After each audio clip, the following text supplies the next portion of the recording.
SIR என்கிற தீவிர வாக்காளர் சரிபார்ப்பை பயன்படுத்தி தமிழகத்தில் இருக்கக்கூடிய லட்சக்கணக்கான வாக்காளர்களை நீக்கக்கூடிய தந்திர வேலையை தேர்தல் ஆணையம் உடனடியாக தமிழகத்தில் ஆரம்பிச்சிருக்கு. இதுல 1 கோடிக்கும் மேற்பட்ட வட மாநில தொழிலாளர்களை தமிழகத்தினுடைய வாக்காளர் பட்டியலில் சேர்க்கக்கூடிய அபாயம் இருக்கு.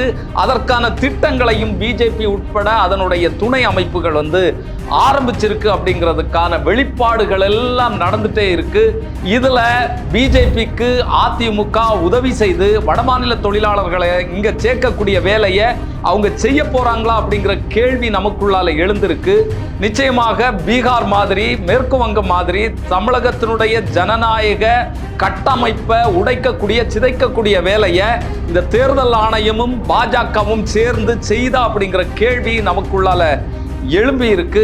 இதை எதிர்க்கும் விதமாக நவம்பர் 2ஆம் தேதி தமிழக முதல்வர் அவர்கள் அனைத்து கட்சி கூட்டத்தை கூட்டியிருக்கிறாரு.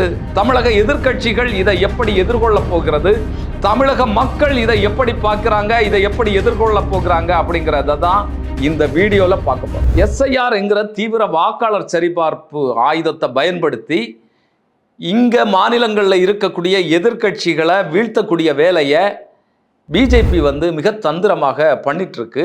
அதற்கு துணை போகக்கூடிய வேலையை எலெக்ஷன் கமிஷன் தொடர்ந்து பண்ணிட்டே இருக்கிறாங்க. பீகாரில் நம்ம பார்த்தோம், மேற்கு வங்கத்தில் பார்த்தோம். பீகாரில் கிட்டத்தட்ட 47 லட்சம் வாக்காளர்களை அதிரடியாக நீக்கிட்டு தான் இவங்க அந்த எலெக்ஷனையே இப்போ நடத்திட்டு இருக்கிறாங்க அப்படிங்கிறது கண்கூடு. அது மட்டுமல்ல, அதுக்கு உள்ளாலேயே ஏகப்பட்ட குளறுபடிகள் இருக்கு. அதே மாதிரி மேற்கு வங்கத்தில் பார்த்தீங்கன்னு சொன்னால் கிட்டத்தட்ட 3.8 கோடி வாக்காளர்களை அதிரடியாக நீக்கியிருக்கிறாங்க. பாதி வாக்காளர்கள் மேற்கு வங்கத்தில் இருக்கக்கூடிய வாக்காளர்களில் இப்படி நீக்கிட்டு அவர்கள் அதை சரி பண்ணக்கூடிய வேலையை, பட்டியலை நாங்கள் சரி பண்ணுறோம், சரியான நபர்கள் இந்த வாக்காளர்களாக இருக்கணும், வெளிநாடுகள்லேருந்து இங்கே குடிபுகுந்தவங்க, அந்நிய நாட்டை சார்ந்தவர்களை இந்த பட்டியலேருந்து நீக்கணும் அப்படின்னு சொல்லி அவர்கள் வெளிப்படையாக பேசினா கூட இங்க யார் யாரு பிஜேபிக்கு எதிராக இருக்கக்கூடிய கட்சிகளுக்கு வாக்களிப்பாங்களோ அந்த நபர்களை, குறிப்பாக தலித்துகள், பிற்படுத்தப்பட்டோர், சிறுபான்மையினர், இவர்களை எல்லாம் இந்த பட்டியலிருந்து நீக்கக்கூடிய வேலையை அவர்கள் இந்த SIR மூலமாக பண்ணிட்டு இருக்கிறாங்க அப்படிங்கிறது தான் நம்ம பார்த்துட்டு இருக்கோம். இதனுடைய கால அளவு பார்த்தீங்கன்னு சொன்னால் ரொம்ப குறுகிய காலம். இப்போ நவம்பர்லேருந்து SIR தமிழகம் உட்பட 12 மாநிலங்கள், யூனியன் பிரதேசங்கள் இங்கே எல்லாம் அவர்களுடைய வேலைகளை ஆரம்பிச்சாச்சு. அப்போது நவம்பர் 1லேருந்து டிசம்பர் 9 வரைக்கும் இந்த வேலைகளை BLOக்களை வச்சு அவங்க பார்ப்பாங்க. இந்த வேலைகளை பார்த்து அதுக்கப்புறம் டிசம்பர் 9லேருந்து ஜனவரி 8 வரைக்கும் இதில் அப்பீல் பண்ணுறது, முறைகேடாக என்னுடைய பேர் சேர்க்கப்படலை, இல்லைன்னா முறைகேடாக சேர்க்கப்பட்ட நபர்கள், இதையெல்லாம் பார்த்து சரி பண்ணக்கூடிய வேலையை கிட்டத்தட்ட 1 மாதத்துக்குள்ளால பண்ணணும். அடுத்த மாதம் பார்த்தீங்கன்னு சொன்னால் இவங்க அந்த பட்டியலை வெளியிடுவாங்க, வாக்காளர் பட்டியலை வெளியிடுவாங்க. வெளியிட்டுட்டோன்னா அதுக்கு பிறகு கால அவகாசம் இருக்காது, உடனடியாக தமிழகத்தினுடைய தேர்தலை அறிவிப்பாங்க. இப்படித்தான் பீகாரில் நடந்துட்டுருக்கு. அப்போ இந்த கால அளவில் இவங்க நீக்கக்கூடிய இந்த வாக்காளர்களை முழுமையாக சேர்க்கக்கூடியதற்கான வாய்ப்பு இல்லை. ஏன்னா அந்த வாய்ப்பை தேர்தல் கமிஷன் தான் மறுக்குது. தமிழகத்தை பொறுத்த அளவில் 2002க்கு பிறகு இந்த வாக்காளர் பட்டியலில் சேர்ந்தவங்க, புதுசாக வாக்களிக்க வந்தவங்க எல்லாமே நீக்கப்படுவாங்க. வாக்களிக்க வந்தவங்க 2002க்கு பிறகு திருமணமாகி வேற ஒரு சட்டமன்ற தொகுதியில் போய் வாக்களிக்க தொடங்கினவங்க, புலம்பெயர்ந்து வேற இடங்களுக்கு வேலைக்காக அந்த இடங்களில் ஓட்டு போட்டுட்டு இருக்கிறவங்க, இவர்கள் எல்லாம் பட்டியலிருந்து நீக்கப்படுவாங்க. இன்னும் சொல்லப்போனால் 42 வயதிற்கு குறைவான நபர்கள் எல்லாம் இந்த பட்டியலிருந்து நீக்கப்படுவாங்க அப்படிங்கிறது தான் உண்மை. அப்போது இப்படி லட்சக்கணக்கான நபர்களை நீக்கிட்டு மறுபடியும் இங்கே சேர்க்கக்கூடிய வேலையை இவர்கள் செய்வாங்க.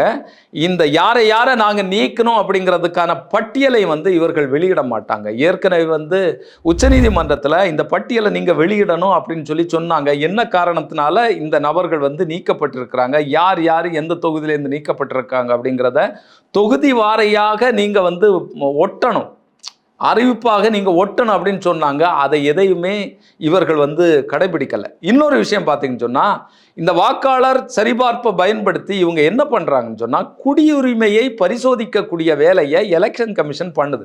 எலெக்ஷன் கமிஷனுக்கு குடியுரிமையை பரிசோதிக்க வேண்டிய தேவை என்ன இருக்குது? அதற்கு இந்தியாவினுடைய உள்துறை அமைச்சகம் இருக்கு, அவங்க பார்த்துக்குவாங்க. நீங்க எலெக்ஷனை எவ்வளவு சிறப்பாக நடத்தணும், குளறுபடி இல்லாமல் நடத்தணும், பட்டியலில் யார் யாரை சேர்க்கணும் அப்படிங்கிற வேலையை வந்து எலெக்ஷன் கமிஷன் பண்ணணும். ஆனால் இந்தியாவில் இப்போ எல்லாமே தலைகீழாக வந்து நடந்துட்டு இருக்கு. அப்போ உங்களுடைய நோக்கம் என்ன? இந்த பட்டியலிருந்து கூடுமான வரைக்கும் யாரையெல்லாம் நீக்க முடியுமோ அவர்களையெல்லாம் நீக்கணும், அவர்களெல்லாம் நீக்கணும். குறிப்பாக எதிர்கட்சிகளுக்கு, பிஜேபி அல்லாத மற்ற கட்சிகளுக்கு ஓட்டளித்து அவர்களை வெற்றி பெற வச்சுட்டு இருக்கக்கூடிய நபர்களை, அந்த சமூகங்களை இந்த பட்டியலிருந்து நீக்கணும் அப்படிங்கிறது தான் அவர்களுடைய முடிவான எண்ணமாக இருக்கு. அது நமக்கு வெளிப்படையாகவே தெரியுது. என்னன்னா, ஞானேஷ்குமார் அவர்கள் பேசும்போது என்ன சொல்றாருன்னா, அஸ்ஸாமில் எஸ்ஐஆர் நடைமுறைப்படுத்த தேவையில்லை, அங்கே வந்து குடியுரிமை சரிபார்ப்பு வேலைகளை எல்லாம் அந்த கவர்மெண்ட் வந்து பண்ணிட்டு இருக்கு. நம்ம பார்த்தோம், அஸ்ஸாமில் பார்டரில் இருக்கக்கூடிய இஸ்லாமியர்களை கூட்டம் கூட்டமாக பார்டருக்கு அந்த பக்கம் கொண்டு விடக்கூடிய வேலையை, முகாம்களில் அடைக்கக்கூடிய வேலையை இந்த மோடி அரசாங்கம் வந்து திட்டமிட்டு பண்ணிட்டு இருக்கு. அது மாதிரி மேற்கு வங்கத்தில் இருக்கக்கூடிய தொழிலாளர்கள் எங்கெங்கே புலம்பெயர்ந்து வேலை பார்க்குறாங்களோ அவர்களை எல்லாம் பிடிச்சு, குறிப்பாக அவன் இஸ்லாமியனாக இருந்தால் அவனை தூக்கி கொண்டு போய் பார்டருக்கு அந்த பக்கம் விடக்கூடிய வேலையை செய்கிறாங்க. பீகாரில் இஸ்லாமியர்களை திட்டமிட்டு இந்த பட்டியலிருந்து நீக்கிறாங்க. அவர்கள் சொல்றது என்னன்னா, இவர்கள் எல்லாம் முறைகேடாக வெளிநாடுகளிலிருந்து குடிபெயர்ந்தவங்க, குறிப்பாக வங்காளத்திலிருந்து குடியேறினவங்க அப்படிங்கிற, வங்காளம், நேபாளம் இங்கே இந்த எல்லாம் குடியேறினவங்க தான் இங்கே இருக்காங்க அப்படிங்கிறத சொல்லி அவர்களை வெளியேற்றக்கூடிய வேலையை வந்து இந்த தேர்தல் கமிஷன் பண்ணுது. இதுல இருக்கக்கூடிய மிகப்பெரிய அபாயம், தமிழகத்தை பொறுத்தளவில் தமிழர்கள் வந்து புலம்பெயர்ந்து வெளிநாடுகளுக்கு போவான், வேற மாநிலங்களில் போய் வந்து வேலை பார்க்கறது வந்து மிக மிக அரிதிலும் அரிது. தமிழ்நாட்டை பொறுத்தளவில் வந்து வட மாநிலங்கள்லேருந்து கிட்டத்தட்ட 10 லட்சம் தொழிலாளர்கள், அதாவது முறைப்படுத்தப்பட்ட வேலைகளில் செய்கிறவங்க இருக்காங்க அப்படின்னு சொல்லி தமிழகத்தினுடைய லேபர் டிபார்ட்மெண்ட் வந்து சொல்லியிருக்கு. 2025 வரைக்கும் முறைப்படுத்தப்படாத வேலைகளில், டீ கடையில், துணிக்கடைகளில், அது மாதிரி பார்த்தீங்கன்னு சொன்னால் கடல் தொழிலுக்கு போகிறவங்க, கூலி வேலைகள் செய்கிறவங்க, சொந்தமாக வேலை செய்கிறவங்க, இப்படி பார்த்தா கிட்டத்தட்ட 1 கோடி வடமாநில தொழிலாளர்கள் இங்கே இருப்பாங்க அப்படின்னு சொல்லி பல்வேறு கட்சியினுடைய தலைவர்கள் வந்து இன்னைக்கு பேசிட்டு இருக்கிறாங்க. அவர்களை இங்கே சேர்க்கக்கூடிய வேலை நிச்சயமாக பிஜேபியும் அதனுடைய தோழமை அமைப்புகளும் சங் பரிவார் கும்பலும் வந்து நிச்சயமாக பண்ணும். அது வந்து வெளிப்படை, அதில் எந்த விதமான மாற்றமும் இல்லை. ஏற்கனவே நம்முடைய ஊடகவியலாளர் செந்தில்வேல் அவர்கள் வந்து சொன்னது உங்களுக்கு நினைவு இருக்கலாம், பலரும் பேசிட்டு இருக்கிறாங்க. டெல்லியிலிருந்து அமைச்சர்கள் இங்கே ஈரோடு, திருப்பூர் மாதிரியான இடங்கள்ல வந்து அந்த தொழிலாளர்களை சந்தித்து பேசிட்டு போகிறாங்க. அப்போ இங்கே ஏற்கனவே ஒருங்கிணைக்கக்கூடிய வேலைகள், அவர்களை சந்தித்து திட்டமிடக்கூடிய வேலைகள் எல்லாமே ஏற்கனவே நடந்துட்டு இருக்கு. நம்ம குற்றம் சாட்டுறது அதுதான். எலெக்ஷன் கமிஷன் என்ன பண்ணோம்னா, கூட்டம் கூட்டமாக லட்சக்கணக்கான வாக்காளர்களை நீக்கிறோம். பிஜேபி என்ன பண்ணணும்னா, யாரையெல்லாம் அவர்களுக்கு ஃபேவரானவங்க, அவர்களுக்கு வாக்களிக்கக்கூடியவங்களோ அந்த பட்டியல்களை ஏற்கனவே ரெடி பண்ணி வச்சுருப்பாங்க. அந்த பட்டியல்களை வந்து அவர்களுடைய சகோதர அமைப்பான தேர்தல் ஆணையத்திட்ட கொடுத்து வந்து அப்படியே சேர்த்துருவாங்க. சில மணித்துளிகள்லாம் அந்த பட்டியலெல்லாம் சேர்க்கப்படும். இது போக இந்த வடமாநில தொழிலாளர்களை திட்டமிட்டு இந்த பட்டியலில் வந்து சேர்ப்பாங்க. அதில் எந்த விதமான மாற்றமும் இல்லை. இது மிகப்பெரிய கலகமாக தமிழகத்தில் வந்து மாறும். இந்த வேலையை அதிமுக செய்யக்கூடுமோ அப்படிங்கிற அச்சம், கேள்வியும் நமக்குள்ளால எழுந்திருக்கு. என்னன்னா, இங்கே இருக்கக்கூடிய கட்சிகள் இந்த எஸ்ஐஆரை எதிர்க்குது, பிஜேபியும் அதிமுகவும் இதை ஆதரிக்குது. அதிமுக என்ன சொல்லுது? அதிமுகவினுடைய முன்னாள் அமைச்சராக இருக்கக்கூடிய ஜெயக்குமார் அவர்கள் பேசுறது பார்த்தீங்கன்னா, எஸ்ஐஆர் இங்க தேவை, இங்க வாக்காளர் பட்டியல் வந்து சரிபார்க்கப்படணும், அது அவசியமானது அப்படின்னு சொல்றார். இங்க தமிழகத்தில் இருக்கக்கூடிய 72,000க்கு மேற்பட்ட வாக்குச்சாவடிகள், இந்த எல்லா வாக்குச்சாவடிகள்லையும் பூத் லெவல் ஏஜென்ட்டுகளை வச்சிருக்கக்கூடிய 2 கட்சி தான் தமிழகத்தில் இருக்கு. ஒன்று அதிமுக, இன்னொன்று திமுக. அப்போ ஒவ்வொரு சட்டமன்ற தொகுதிகள்லையும் அந்தந்த பூத்துகளில் வந்து யார் யாரை சேர்க்கணும் அப்படின்னு சொல்லி திட்டமிட்டு ஆர்எஸ்எஸும் பிஜேபியும் கொடுக்கக்கூடிய லிஸ்ட்டை இங்கே சேர்க்கக்கூடிய வேலையை அதிமுக செய்யுமோ அப்படிங்கிற அச்சம் வந்து நமக்கு எழும்பியிருக்கு. நினச்சி பாருங்க, 6 கோடிக்கும் மேற்பட்ட வாக்காளர்கள் வந்து தமிழகத்தில் இருக்கிறாங்க. 6.3 கோடி வாக்காளர்கள். இதில் கிட்டத்தட்ட லட்சக்கணக்கான வாக்காளர்களை நீக்கிடுவாங்க. நம்ம பீகார், மேற்கு வங்கத்தை எல்லாம் பார்த்தோம்னா பாதி அளவுக்கு வாக்காளர்களை இதுல இருந்து நீக்கி இருக்கிறாங்க. நீக்கின வாக்காளர்கள்ல நம்ம போராடி எடுத்து சேர்த்துருவோம்னு வைங்களேன். சேர்த்த பிறகு பலரையும் சேர்க்க முடியாத சூழ்நிலை, அதற்கான ஆவணங்களை கொடுக்க முடியாத நிலை வந்து உருவாகும், நிச்சயமாக உருவாகும். ஏன்னா அந்த கால அளவு குறைவு. எப்படி பீகார்ல வந்து 47 லட்சம் வாக்காளர்களை நீக்கிட்டு அவங்க எலெக்ஷனுக்கு போனாங்களோ அது மாதிரி தமிழகத்திலையும் போகக்கூடிய வாய்ப்பு உண்டு. அதுதான் அவர்களுடைய திட்டம். அதனால தான் இவ்வளவு நெருங்கின இந்த கால அளவில் அவங்க இந்த வேலையை வந்து செய்ய ஆரம்பிச்சிருக்கிறாங்க.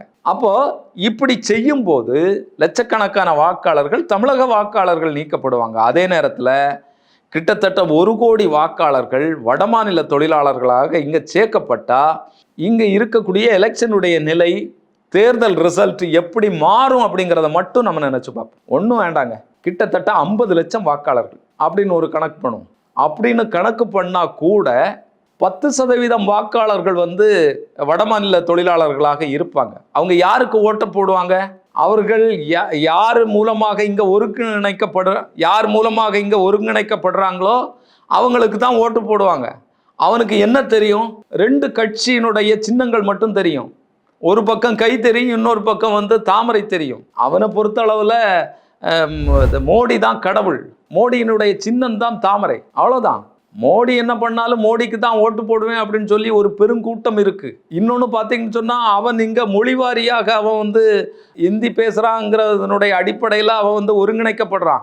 அப்போ பிஜேபி வர்றதா நமக்கு பாதுகாப்பு அப்படிங்கிற ரீதியில வந்து அவன் ஓட்டு போடுவான். அது நிச்சயமாக தமிழ்நாட்டினுடைய ஜனநாயகத்தை படுகொலியில தள்ளும். பிஜேபிக்கு இங்க வெற்றி வாய்ப்பை உருவாக்கக்கூடிய ஒரு வேலையை இங்க செய்யும்.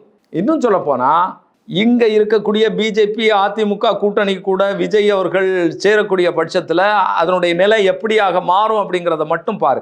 அதாவது இங்க இருக்கக்கூடிய அதிமுக வாரதுல பிரச்சனை இல்லை, பிஜேபி வாரதுல பிரச்சனை இல்லை, நமக்கு விஜய் வாரதுல கூட பிரச்சனை இல்லை. ஆனா வடமாநில தொழிலாளர்கள் இங்க வந்து அவர்களுடைய ஒரு அதிகாரத்தை இங்க நிலைநாட்டி ஒவ்வொரு தொகுதியிலிருந்தும் தேர்ந்தெடுக்கப்பட்டா எப்படி இருக்கும்னு நினைச்சு பாருங்க. இன்னைக்கு தமிழகம் எதிர்த்து கொண்டிருக்கக்கூடிய பல்வேறு சட்டங்களையும் திட்டங்களையும் இங்க கொண்டு வந்து ஈஸியா புகுத்துவாங்க. மத்திய அரசாங்கத்தினுடைய கல்வி திட்டங்கள், அது மாதிரி வந்து மத்திய அரசாங்கத்தினுடைய அழுத்தத்துல இங்க எடப்பாடி அவர்களுடைய ஆட்சி காலத்துல எப்படி வடமாநில தொழிலாளர்களை, வடமாநிலத்தை சார்ந்தவர்களை இங்க அரசு பணிகள்ல வந்து சேர்த்தாங்களோ அதெல்லாம் மிக சுலபமாக இங்க வந்து செய்வாங்க. அதற்கான ஆயத்தமாகத்தான், அதற்காக இங்க இருக்கக்கூடிய திமுக மாதிரியான கட்சிகள் வீழ்த்துவதற்கான வேலையைத்தான் பிஜேபியும் அதனுடைய துணை அமைப்பான தேர்தல் கமிஷன் வந்து தொடங்கி இருக்கு அப்படிங்கிறது தான் இதுல உண்மை. அதுதான் நிதர்சனம். எனவே இதை எதிர்க்கிறதுக்கான வேலையை திமுக மாதிரியான கட்சிகள் வலுவாக ஆரம்பிச்சிருக்கு. வரக்கூடிய நவம்பர் 2 அனைத்து கட்சி கூட்டத்தை வந்து திமுக ஒருங்கிணைக்குது. அந்த கூட்டத்தில் எந்த மாதிரியான நடவடிக்கைகள் இந்த கட்சிகள் எடுக்க போறாங்க, இந்த எஸ்ஐஆரை நிச்சயமாக இங்க நடைமுறைப்படுத்தக்கூடாது அப்படிங்கிறத வந்து முதலமைச்சர் அவர்கள் சொல்லிட்டே இருக்கிறாரு. தமிழ்நாடு எதிர்க்கும், தமிழ்நாடு வெல்லும் அப்படிங்கிறத பேசிட்டு இருக்கிறார். ஆனா மத்திய அரசாங்கத்தினுடைய ஒரு அமைப்பு கொண்டு வரக்கூடிய இந்த எஸ்ஐஆரை எந்த அளவுக்கு எதிர்க்க முடியும், களத்தில் எந்த அளவுக்கு நிற்க முடியும் அப்படிங்கிற கேள்விகள் நமக்குள்ளால எழும்புது. இன்னும் சொல்ல போனா ராகுல் காந்தி அவர்கள் இந்த ஓட் ஷோரி விஷயத்தை ஆதாரங்களோட வெளிப்படுத்தினார். அவ்வளவுதான், அதோட அது முடிஞ்சது. அப்புறம் வந்து பீகார் பிரச்சனை, பீகார்ல ஒவ்வொரு இடத்துலையும் எத்தனை வாக்காளர்கள் வந்து 500க்கும் மேற்பட்ட வாக்காளர்கள் இருக்கிறாங்க, அதை தெளிவுபடுத்தினாங்க. அதுக்கும் எலெக்ஷன் கமிஷன் பதில் இல்லை. அப்போ இங்க வந்து எதுவுமே நடைமுறைக்கு வரல. ஜனநாயக முறைப்படி இங்க இந்திய மக்களுக்கு எதிராக, வாக்காளர்களுக்கு எதிராக என்னென்ன அநியாயங்கள், அட்டூழியங்கள் நிகழ்த்தப்படுதோ அவைகள் தடுத்து நிறுத்தப்படலை அப்படிங்கிறது தான் நிதர்சனமான உண்மை. இதை வந்து தமிழ்நாடு எப்படி எதிர்கொள்ள போகிறது, எதிர்க்க போகிறது, தடுத்து நிறுத்த போகிறது அப்படிங்கிறது தான் நம்ம முன்னால இருக்கக்கூடிய மிகப்பெரிய கேள்வியாக இருக்கு. இல்லைன்னா மிகப்பெரிய அபாயத்திற்குள்ளால தமிழகம் வந்து சிக்கும் என்கிறது உண்மை. அதில் எந்த விதமான மாற்றமும் இல்லை. வரக்கூடிய நாட்களில் எஸ்ஐஆரில் என்னென்ன நடக்கு, என்னென்ன நிகழ்வுகள் நடக்கு, எதிர்கட்சிகள் எப்படி எதிர்கொள்ள போகிறது அப்படிங்கிறத தொடர்ந்து நம்ம பார்ப்போம், தொடர்ந்து பேசுவோம். இன்னொரு காணொளியில் சந்திக்கும் வரை நன்றி, வணக்கம்.